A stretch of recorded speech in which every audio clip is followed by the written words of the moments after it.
time, how are we doing here? Yep. Great. Good afternoon, everybody. Thank you for joining us today. Very exciting day, a lot on the agenda. A wonderful day yesterday. Felt very honored, very humbled. I thought the inauguration ceremony was terrific, very enjoyable and very emotional, very meaningful. It's wonderful to have so many people from around the state participate with us. The party last night was a blast. I really enjoyed dancing with our family and getting out in the crowd and saying hi to everybody. It was a great day of celebration. And now today we're getting down to work. Had breakfast with all the family this morning in the governor's residence. Actually, I got to say, the eggs and the bacon were outstanding. And we reviewed the rooms and laying out the plans so we can begin the renovation thought process. And looking forward very much to that. Went over to the Senate chambers this morning and did the run-through for the process for electing the new president of the Senate tomorrow morning. I look forward to organizing and presiding over that process. I did ask when we went through the script. Tomorrow I saw for the first time that they were going to refer to me as His Excellency the Governor. And I specifically asked that they never refer to me in that way at any time while I serve as governor. You can call me anything but late for dinner, but I don't want to be called anything like that. And governor is perfectly fine and honorable enough. Had a very productive meeting with the legislative leaders, Speaker Madigan and President Cullerton, and Leader Durkin and Leader Radonio. We talked about our communication style, some of the initial bills that will be coming through the process and coming to my desk, laying out some initial game plan for our agenda over the next 60 days, especially focusing on the budget. I thought it was a very cordial, very positive meeting. I was very pleased. Look forward to having many close working communications like that in the days ahead. We have a big agenda, a lot to get done. And I thought it was a very, very productive start. And Diana and I look forward to going out to dinner tonight. We're going to get to know Springfield. We got to sample all the restaurants. I got to find the best places for certain of my favorite foods. So I look forward to any recommendations you all have, because many of you have been here a lot longer than I have. So cards and letters are welcome on recommendations, but we're going to go out to dinner tonight. So now to some important business. First, I want to thank Senator LaHood and Representative Scott Drury. They have been leaders on ethics reforms over in the General Assembly, and I will coordinate as governor with them so we can get into legislation key improvements in our ethics regulations and restrictions here in the state government.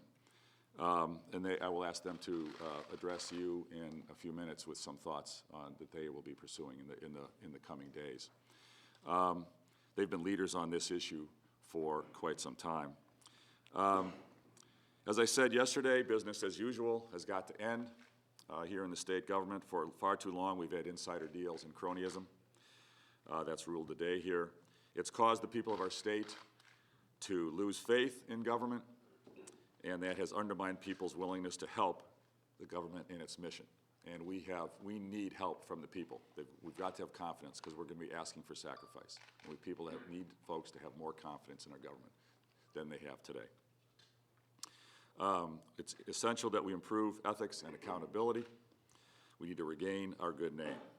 So, starting today, state employees, while serving in the executive branch,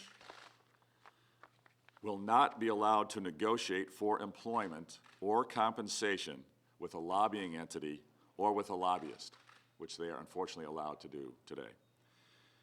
No longer. We're not going to allow it anymore. Any former employee of my administration will not be allowed to lobby for 1 year after they leave government. That's good practice. Most states have that. The federal government has that, at least 1 year, and we should put in 1 year restriction immediately. The revolving door has got to end. Folks should serve in government for the people rather than for themselves. And also, I want to comment on this too. We actually decided to move the effective date of this to February 15th because many folks in the Quinn administration were are interested in moving into lobbying firms, and there was going to be a flood of departures.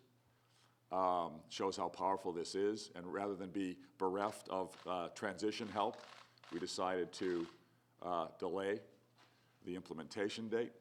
I will also say that we have let it be known that this was going to be our policy in our administration, and that has made it more challenging to recruit certain people into government because they say, wow, can't come in and work for a little while and then go back out and make money based upon my relationships and my insider dealings. Shows how meaningful this is. This is a big deal. This has an impact on behavior and relationships, and we've got to begin to change that in the process. We are also restricting gifts, very strongly restricting gifts to state employees, their spouses, or immediately family members living with that employee. We are directing all of our agencies to fully cooperate with any questions, any requests from the Federal Hiring Monitor. We want the Federal Hiring Monitor's impact to be felt not only within IDOT, but also in every agency.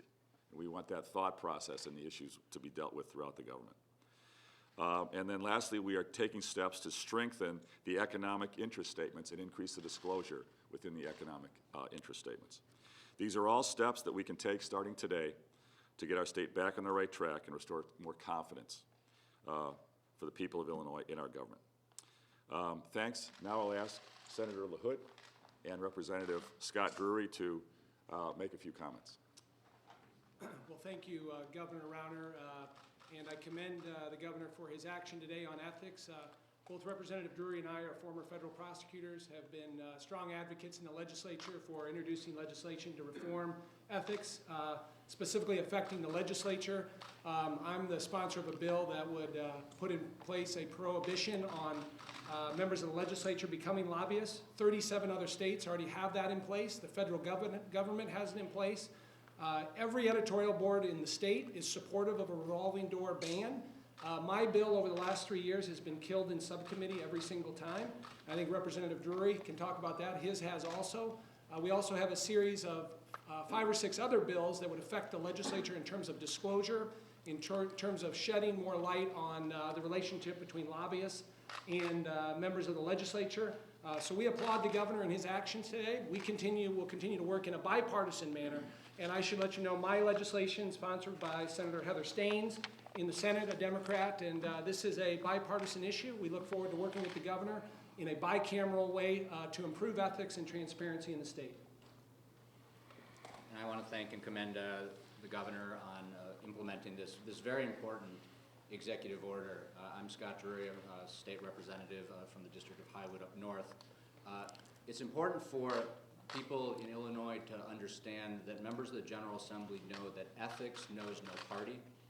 Ethics doesn't know socioeconomic classes. Ethics doesn't know race. The people in the state of Illinois want ethics reform. You could ask anybody. I go to town hall meetings all over the state, and whatever the issue is that the people are divided on, they always agree that Illinois needs to have more credibility and strong ethics reforms.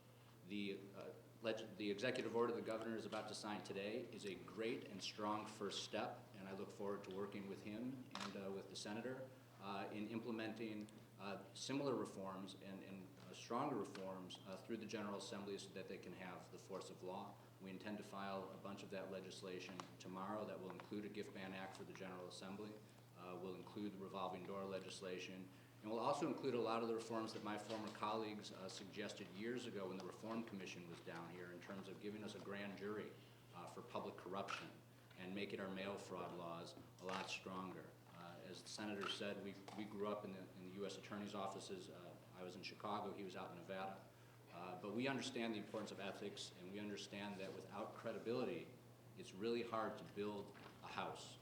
You don't have the strong foundation. And I think by this being one of the first actions of the governor, he understands that, and I appreciate him including me as a Democrat in the process and look forward to working with him in a bipartisan manner for the next 2, 4, 8 years. Thank you, Representative Drury. Thank you, Senator LaHood. I think I was told to move this to the side. Is that right? So we can get a shot at it. Does it work?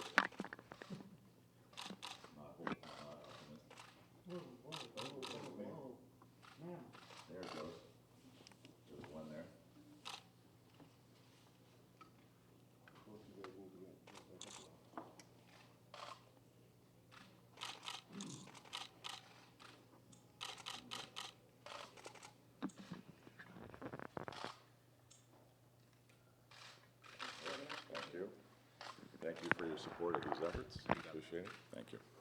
All right, and then we'll open it up to questions. You said yesterday, two-part question, you said yesterday that the people of Illinois were going to have to sacrifice, and you signed executive orders calling for everything from no traveling, the ban on traveling, to lowering thermostats. Can you tell me specifically how the average citizen might have to sacrifice because of this? And are these other executive orders more symbolic than substantive when it comes to saving real dollars? You know what? Every dollar matters. We'll be working on behalf of the taxpayers every day to save every dollar we can possibly save. So the money, every dollar we save can be a dollar we put into our social services safety net. Every dollar we save can be a dollar we put inside our classrooms with our teachers and our students, rather than into bureaucracy. Every dollar we save is a dollar that can stay in a small business owner's company to help create jobs. Every dollar we save can be a dollar that doesn't have to be taken away from homeowners who are struggling with property taxes that are among the highest in the United States. And every dollar we save can stay in the pocket of our hardworking families that are struggling to make ends meet. Some savings will be large, some will be smaller, but they all add up, and we are going to be outlining the detail of our savings. These are the first steps, but the next 60 days will be outlining many details. Governor, Governor, how do you will you reconcile- abide by Governor Quinn's executive order that would require you to fully disclose your income tax? Well, you know, the critical issue is that we've gone well beyond the requirements under the law. The point we're going to make is we want everyone to honor the law and expand accountability. We'll be coming out with further comments on executive orders, expanding what we do, and we'll be discussing that further in the coming weeks. Is it about accountability on you? Could you give us a sense of what you're trying to undo some of his nominations at the last minute? What's going to happen with some of these? Well, what we're going to do, because it's been clear that there has been some inappropriate decisions, whether it's with appointments or with reclassifying employees, what we're going to do is across the board cancel all appointments. We are going to cancel all hires, cancel all, rescind all the actions that the governor's taken since November 1st. For some appointments, we may decide to reappoint. For some actions, we may decide to reinstitute, but we want to rescind everything we possibly can and take a fresh, hard look where we can take time. Well, Governor, how do you reconcile asking state employees to disclose more of their own financial interests when you yourself will not disclose your tax schedules? In fact, I will be doing exactly what I'm going to be asking all of those folks to disclose. I will be disclosing more in my own financial disclosures as well. Than you have in taxes. Are all 49,000 or 50,000 state employees under this revolving door ban? I mean, secretaries and drivers and anybody, even if it's not related to their line of work, isn't that kind of very restrictive for people who seek other careers? Well, this should apply to everyone who's inside our administration. No matter how low level their job and no matter if they had anything to do with that policy? Right, this should apply to everybody. Governor, the part of this that says you'll have employment contracts reviewed and approved by the Office of Management and Budget, how is that different? Because it seems on its surface that that's similar to what got Governor Thompson in trouble in the first few years of his administration with the hiring freeze. How is it different from that? Well, I'd have to look, candidly, to look and see what happened under Governor Thompson. I know that it's important to have some other agency other than just the governor deal with this issue. And I think this is a good first step. Frankly, we'll look and see what's happened and what other states have done. We'll go beyond if we need to. Governor, can you talk a little bit about medical marijuana? I mean, where are we now? Both the patient community, the medical community, business is up in arms. Are they going to have to start from scratch with you, or can you give us a little sense of where you stand on it? Well, my understanding is that Governor Quinn decided to not go ahead and approve some of the pending licenses that have been applied for. What we now need to do is get immersed in the process and learn exactly the status. How's it been managed? How's it been run? And look at whether we need to change anything that's occurred. I have a concern, I expressed my concern during the campaign, that it looked like some folks had left the administration They were playing lobbying roles. They were working with some of their friends to get some of these contracts. I'm concerned about the process. I don't think it's been run well, and we'll have to assess the situation once we get inside Is and there really any way learn the to facts. expedite for some of those who are really in need, the epileptic kids and so forth? Is there a way to expedite at least part of that? I don't know. Obviously, we want to manage this in the proper way. We want things done right. And we'll do everything we can to get in, understand the detail, and make decisions that represent everybody involved the right way. So will you commit to a general support for medical marijuana? Do you think that it's a good idea to have that in place, whatever the details eventually become? Well, the law has been passed. I mean, it's the law. a pilot program, so it's a narrow scope. It would be up to you to get it running and then probably look at a reauthorization of it. So what we'll do is come inside and understand the situation as it has occurred. I want to enforce the laws of the state, and that particular law is on the books. I want to make sure that it's managed and run properly. Beyond that, we'd have to just assess the situation. How's the mansion? Do you have a final number for how many people lost their jobs during the transition? Excuse me, we got somebody asking, sorry. Do you have a final number for how many people got the pink slip during the transition between Quinn and your administration? I don't. You'd have to ask one of our team members, Mike Shrimp, or somebody. I think could probably give you that exact number. Can you give us a sense on the mansion? Is it livable? It's livable. That's a subjective term. To me, I think it's perfectly fine. As I told Diana the other night, it's better than my fraternity house in college. Diana is very concerned. It's really tragic what's happened. That's the people's house. The floors are buckled. You can't even come in the front, the real entrance. Furniture's been damaged. There's plaster falling out of the ceiling. And the elevator doesn't work. We should be able to have folks who are disabled and not able to use the stairs to be able to come to the second floor. It's a travesty. Tonight And will be we're going to fix it. I wish we could snap our fingers and have it done. There's a lot of politics involved. There's a foundation. There's government regulations. I've told everybody I'm happy to chip in, and I think I could ask folks, again, who aren't conflicted, they don't do business with the state, but ask folks who care about the quality, the heritage. This belongs to the people of the state, and it should be taken care of. And so we're going to get it done right. It might take a few months. I'm going to live there. Diana will live there. The kids are, they're off in their lives. We're empty nesters now. So we talked about when they are back in town with us, which rooms will be theirs and whatnot. That was an interesting discussion. Is tonight going to be your first night there, Governor? Is tonight going to be your first night? It is. Where did you stay last night, or can you say? Where did we stay last night? Yeah. We've been staying at a hotel in town for the last 3 nights. So tonight will be You don't our want to first say night. which one, do you? No, I guess not. I don't know. Governor, your appointments that you rescinded include like 3 members of the gaming board, which is not enough for them to actually have a quorum. What do you anticipate you'll be doing? Do you anticipate you'll keep the ones you have removed, or boot them totally, or replace them? What's your game plan? Well, so we want to just undo what Governor Quinn's done here in the last few months, because we have too much evidence that he was not making decisions that were good for the people for the long term. And then but we will very promptly and expeditiously be assessing folks and reappointing those that make sense. Some of the folks who were identified could make good sense, but many might not. We just want to assess the situation, make the right decision for the long term.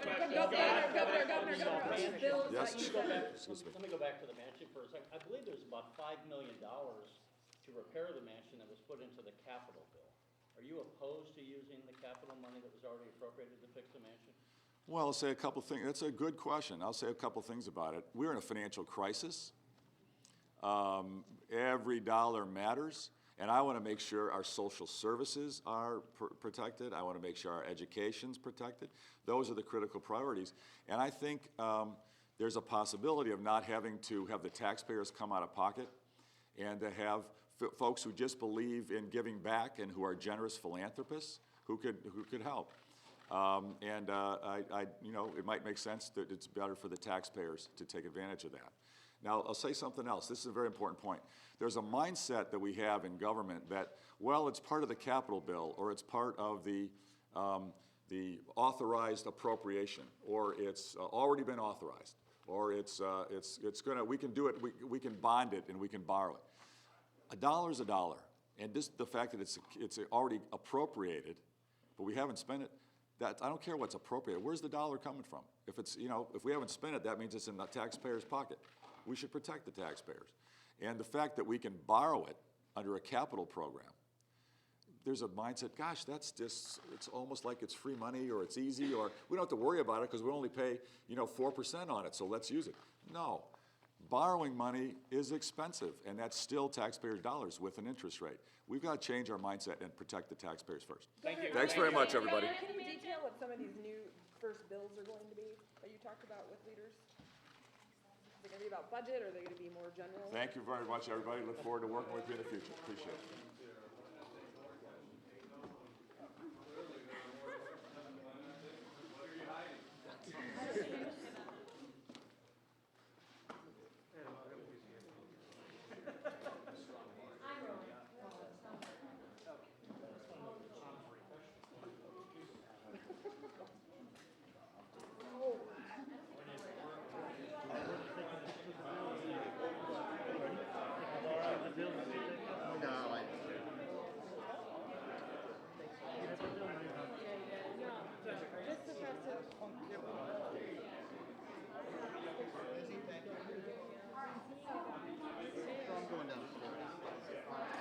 Yeah.